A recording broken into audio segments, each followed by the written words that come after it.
Beneath the petals of your prize-winning roses lives a creature both feared and misunderstood by gardeners everywhere. We descend past the tangled roots to find the Symphylan, a tiny white ghost haunting the soil. Though they resemble centipedes, these creatures belong to a distinct class of arthropods known as the Symphyla. They are capable of rapid movement, twisting and turning through the pore spaces with incredible, fluid agility. Like many deep soil dwellers, they are completely blind, relying entirely on their sensitive antennae for navigation.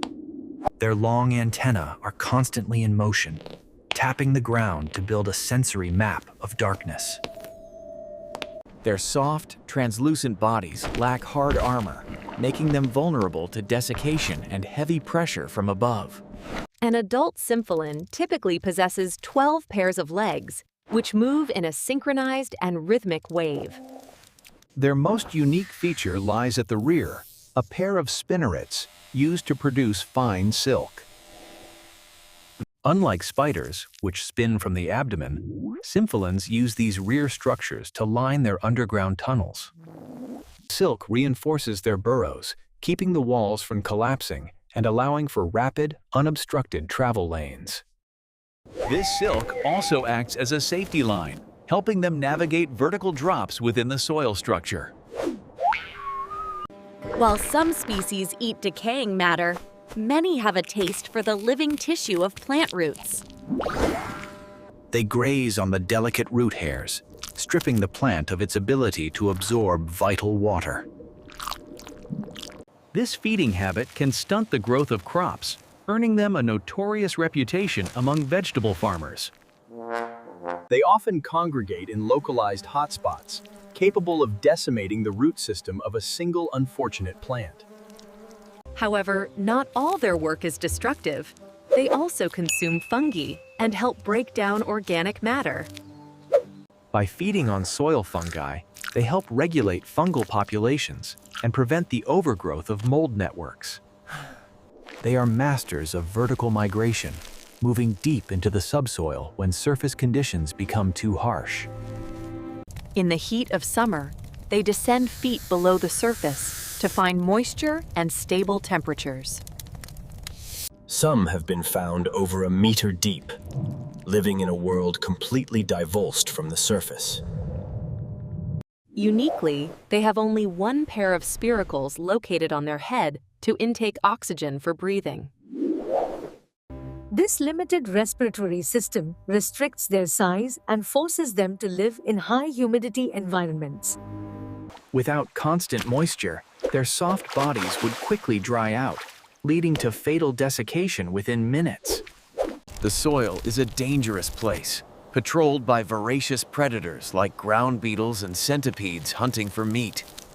Their extreme flexibility allows them to turn on a dime, vanishing into the maze of soil pores. Lacking a hard shell, they can compress their bodies to squeeze through gaps that blocks their pursuers. If caught, they are capable of losing a leg to escape, a small price to pay for survival. Like many arthropods, they can regenerate these lost limbs during their next molt, restoring full mobility. They continue to molt throughout their entire lives, shedding their skin regularly even after reaching adulthood. This continuous renewal allows them to live surprisingly long lives, surviving for up to 4 years underground. Their reproduction is unusual. Males deposit packets of sperm on stalks for females to find later. The female locates the packet and stores it in special cheek pouches until she is ready.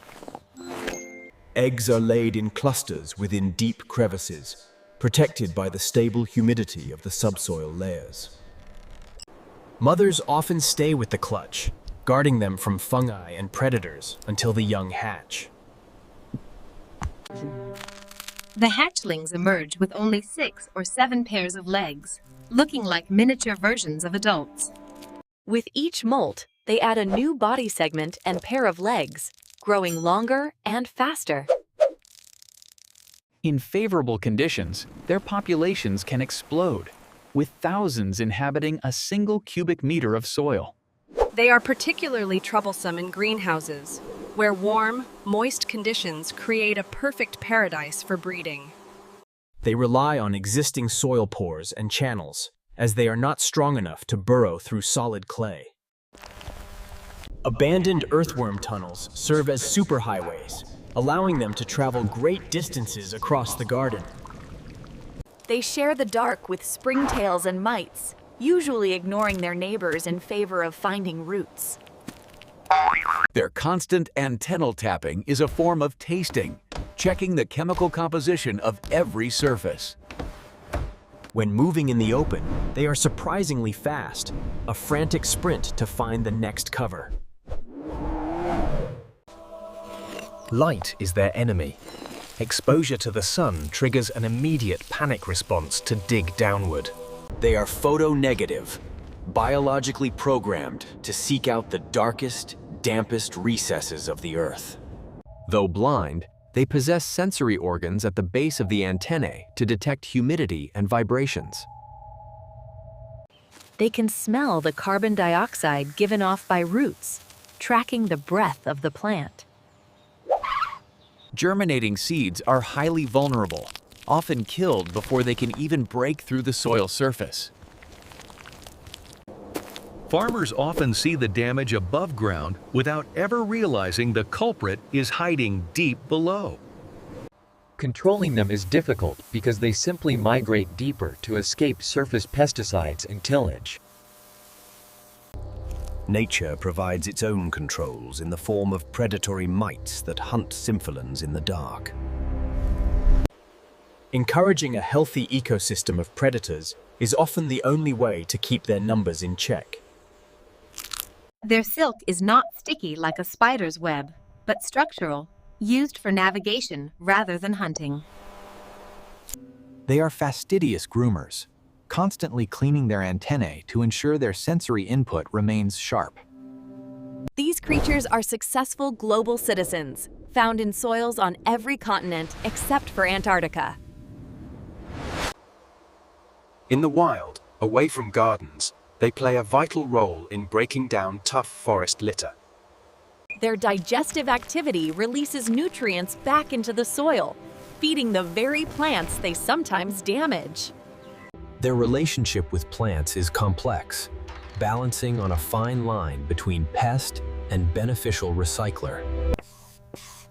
The name Symphyla comes from the Greek for growing together, referring to their fused mouthparts. Their mouthparts are adapted for chewing, allowing them to grind through tough cell walls of roots. They navigate the thin films of water that coat soil particles, surfing the subterranean tides. Heavy rains can flood their tunnels, but they are resilient, trapping air bubbles to survive temporary submersion. Drought is a greater threat, forcing them into a dormant state deep in the cool subsoil. Despite their abundance, much of their biology remains a mystery because they are so difficult to study. They do not thrive in captivity, often dying quickly when removed from their complex natural habitat. Their antennae are exceptionally long, allowing them to detect obstacles long before their body arrives. They are generally solitary, though they will tolerate others in areas where food is highly concentrated. Watching them cross soil gaps on silk bridges reveals an acrobatic grace hidden from the surface world. They are an ancient lineage, survivors that have remained largely unchanged for hundreds of millions of years. Most species are less than 10 millimeters long, giants in the microbial world, but specks to us. Soil compaction crushes their delicate tunnel networks, making it impossible for them to move or feed. This is why they thrive in no-till farming systems, where the soil structure remains open and connected. Unlike insects, which have cerci, the structures at their rear are modified legs evolved for spinning silk. The metachronal rhythm of their legs prevents them from tripping over each other during high-speed chases. Their cuticle is soft and flexible, allowing them to bend around sharp quartz grains without taking damage. They often pause for long periods, standing completely still to sense the vibrations of approaching threats. Winter is spent in a state of low metabolic activity, waiting for the warmth of spring to return. As the ground thaws, they ascend, hungry and ready to resume their role in the garden. Even beneath the manicured grass of a suburban lawn, the Symphylan goes about its secret business. Their presence is a warning sign to farmers that the soil ecosystem may be out of balance. Scientists find them by floating soil samples in water, forcing the buoyant creatures to the surface. Though they are voracious eaters, they are silent hunters, grazing on roots without making a sound. Their color can change slightly depending on their diet, sometimes taking on the hue of their last meal. Losing an antenna is a major handicap, blinding them to the world until it can be regenerated. Before molting, they often spin a special silken chamber to protect their soft body during the transition. This is their most dangerous moment, when they are soft, immobile, and completely defenseless against predators. Once the new exoskeleton hardens, they break free from the silk chamber, renewed and ready to run. In natural systems, they are essential decomposers, shredding organic matter into bite-sized pieces for bacteria. As they travel, they inadvertently spread beneficial bacteria and fungal spores throughout the soil profile. So are they friends or foes? It depends entirely on whether you are a forest or a farm. Modern agriculture seeks to manage them not by eradication, but by restoring the balance of natural predators. They are a central thread in the soil food web, connecting plants, fungi, and predators together. Energy from the sun, captured by the plant, flows into the dark earth through the jaws of the Symphylan. Their world is defined by the physical limits of the pore space.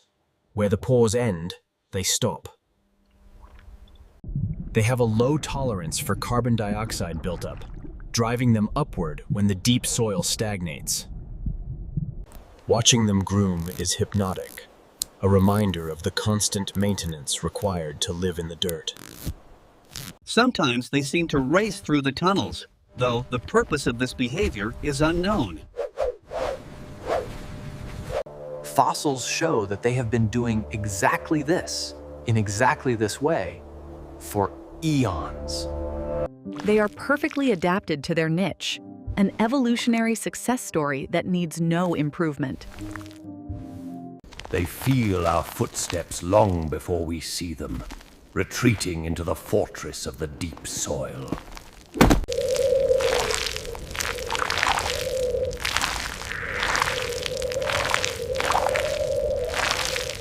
Over time, their silk lines map out the entire underground territory, a physical record of their movements. Their movement also helps aerate the soil, bringing fresh oxygen down to the roots and microbes. They exist in a precarious balance, harmless in small numbers, but devastating when the population spikes. A healthy garden is not sterile, but a bustling city where the Symphylan plays a specific role. Look closely and you will find no eyes, only the smooth, pale armor of a creature of darkness. The spinnerets are highly mobile, able to direct the silk strand with surprising precision and control. They are the invisible workforce, the secret engine running beneath the hood of the garden. We must respect their place in the world, even if they occasionally take a tithe of our crops. From root to rot and back to root, they drive the eternal cycle of life and death. As we leave them, the Symphylan continues its endless run, a white spark in the infinite black. The soil closes behind us, sealing away the secrets of the garden centipede and its silken tunnels. We return to the light, seeing the garden not just as plants, but as a living skin. 12 legs, 2 spinnerets, 0 eyes. A simple design for a complex life in the dark. Remember the Symphyla, the silent garden keepers that weave the fabric of the soil beneath our feet. They may be small, but their impact on the world of plants is anything but insignificant. Next time you dig in the earth, look closely for the tiny white ghosts of the garden. This has been the story of the Symphylans, the busy, blind, and beautiful architects of the underground.